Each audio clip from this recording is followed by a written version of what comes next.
Let's talk about moon phases. Some collectors scroll past them, while others buy entire watches for that display alone. Today, I want to ask, have moon phases become useless, or have we just changed what useful means?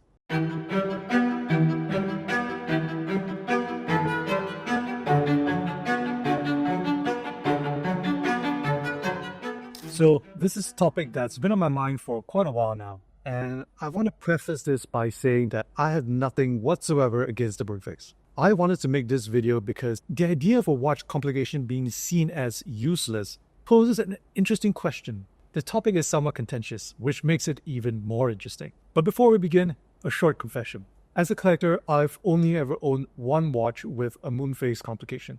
It was a vintage Hoyer from their Golden Hours collection, reference 188215, which offered both a moonphase and a chronograph function. It was a beautiful piece and one that I thoroughly enjoyed owning. However, it wasn't the kind of watch that saw a lot of wear, which meant that it spent a little too much time in my watch box. It eventually left my collection, but I do wonder if my decision to sell would have been more difficult if the watch had a complication other than a moonphase. Let's start with a quick history lesson.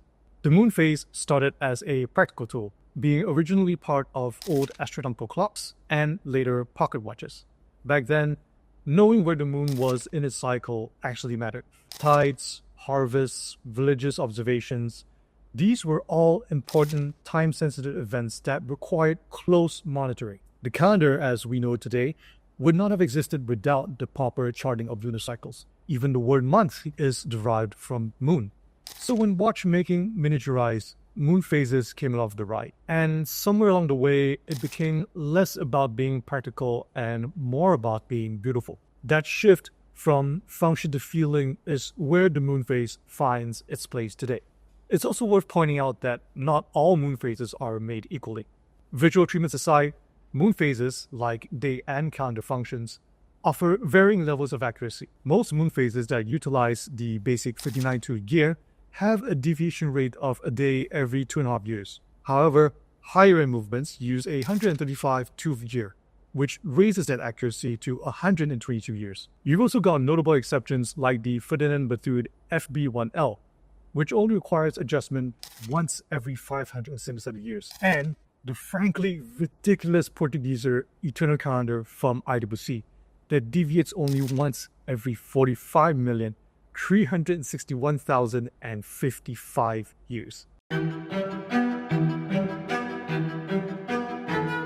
Now, it can be said that dress watches from the mid-20th century onwards were what made the moon phase glamorous.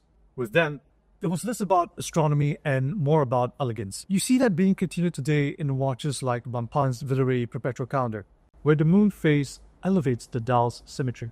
It doesn't need to be there, but its presence gives balance, warmth, and a touch of personality that mere date apertures never put.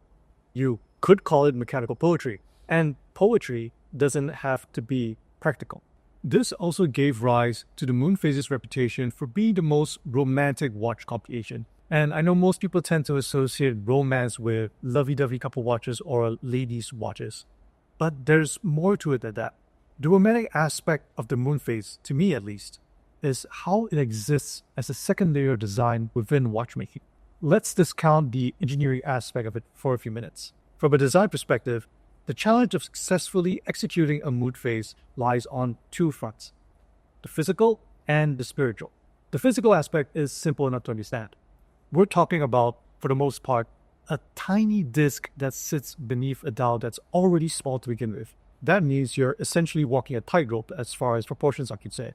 You want the moon phase to be legible enough for people to appreciate, yet it cannot come at the expense of the bigger picture, which is the watch itself. Then there's the spiritual side of things. Watches have evolved beyond tools to become objects of beauty. So it's easy to see why most watchmakers are no longer content with making timepieces that merely tell the time. They have to look good as well. And when it comes to beauty in watchmaking, coherence is perhaps one of the most essential characteristics. Assuming the physical part of the equation has already been addressed, one now has to think about how the moon phase can complement the watch's overall design language.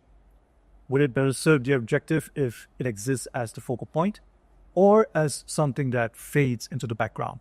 Therein lies another dilemma. Different people will have different answers to that question. Even though I find the Villeray Perpetual Calendar to be incredibly delicate and timeless in its design, there will be scores of others who find it stuffy and bland instead. Changing gears a little, we can find examples of modern watches that turn the moonphase complication on its head, choosing instead to focus more on storytelling. The MING 3705 Lunatic is a perfect example of this. That progress bar, which is actually the moonphase display, acts as a design anchor glowing through a layer of metallized sapphire. You don't look at it to know if the moon's waxing or waning. You look at it because it's the star of the show. And because also it's simply fun. And that's the point. Ming's approach shows how the moonphase can evolve beyond data. It's no longer about measurement, but mood. Now, there have been plenty of comments online being critical of the concept of storytelling. Most chalk it up to marketing hype and nothing else, which can be valid at times, but it's also admittedly a rather pessimistic stance. So I'd like to offer a counterpoint. I think good storytelling is as much about luck as it is about the story itself. Let's use the Lunatic again as an example. I grew up playing more than my fair share of video games, and to give you an idea of just how far back that goes, I still fondly recall using keyboard prompts on MS-DOS to run game files that were stored on 3.5-inch floppy disks. So when I read about how the Lunatic's moonphase evokes a progress bar, that connection instantly becomes relevant. But say I was a version of myself who doesn't look back on his younger days with fondness, who views video games as a pointless distraction and wishes he had spent his time more productively instead. If that were the case, the Lunatic probably wouldn't spark anything positive, at least. The point I'm trying to make is this. It's harder to appreciate a story if you're not the intended audience. And sometimes that comes down to being in the right place at the right time. Even though not all watches need to have a story, the presence of one shouldn't be taken for granted. Maybe that story involves the moonphase, maybe it doesn't. But if you chance upon a watch out there at a point in time where both of your stories overlap, I think that's a beautiful moment, regardless of whether or not you actually buy the watch. So far, we've discussed the design and philosophy-centered implications of the moonphase. But what about its use case? If the moonphase doesn't serve a function anymore, what keeps it alive? It's emotion. These days, watches aren't just about precision. They're about feeling. And the moonphase is, as we've already seen, an emotional complication. Even something playful like Swatch's Moon Swatch gets this right. It's not pretending to be serious horology. It's fun, it's affordable, and it proves that the moonphase can exist purely for kicks. When you look down and smile at a $40 watch, that's utility of a different kind. But to reframe Jeff Goldblum's words in Jurassic Park into a question, just because we can, doesn't mean we should. In other words, should we play fast and loose with the moonphase, given how easily it can be treated as Provology's equivalent of a roadside attraction? I mean, it's not as bad as leaving a pair of kids alone with Humvee T-Rex, but it's still a tiny bit concerning. Now, even though I'm not a big fan of the Moon Swatch collection and the fracas that follows, I can honestly appreciate the effect it had on people outside the community.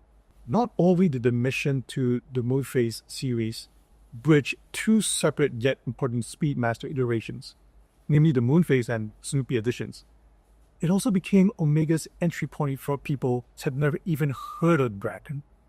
And I like to think that the Moonphase and its anachronistic implications had a hand in amplifying that effect.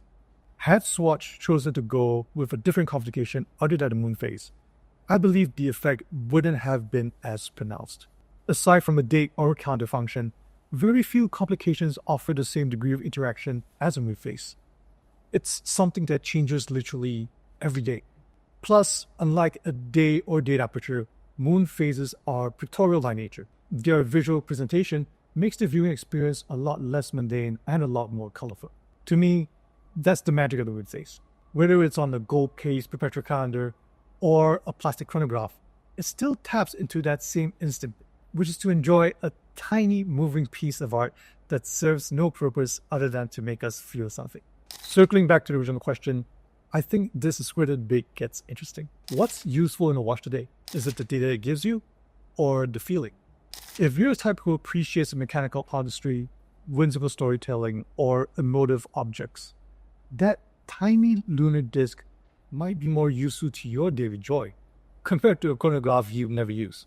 Of course, there's a reality check here. If your daily life is fast, utilitarian, and digital, then the moon phase is basically irrelevant. It won't make your day easier or your timekeeping more accurate. So, are moon phases the most useless complication depth? If you see watches as nothing more than tools, then the answer would be yes, since the tool's worth is tied directly to its necessity. And because if we're being honest, unless you're an astronomer undergoing a digital detox, no one truly needs a watch or a moon phase anymore. But if you see watches as companions, small works of art, or daily rituals, then that tiny lunar disk might be one of the most useful things you'll ever own. What about you? Do you skip the moon phase or do you secretly love it? Tell us in the comments and don't forget to hit like and subscribe.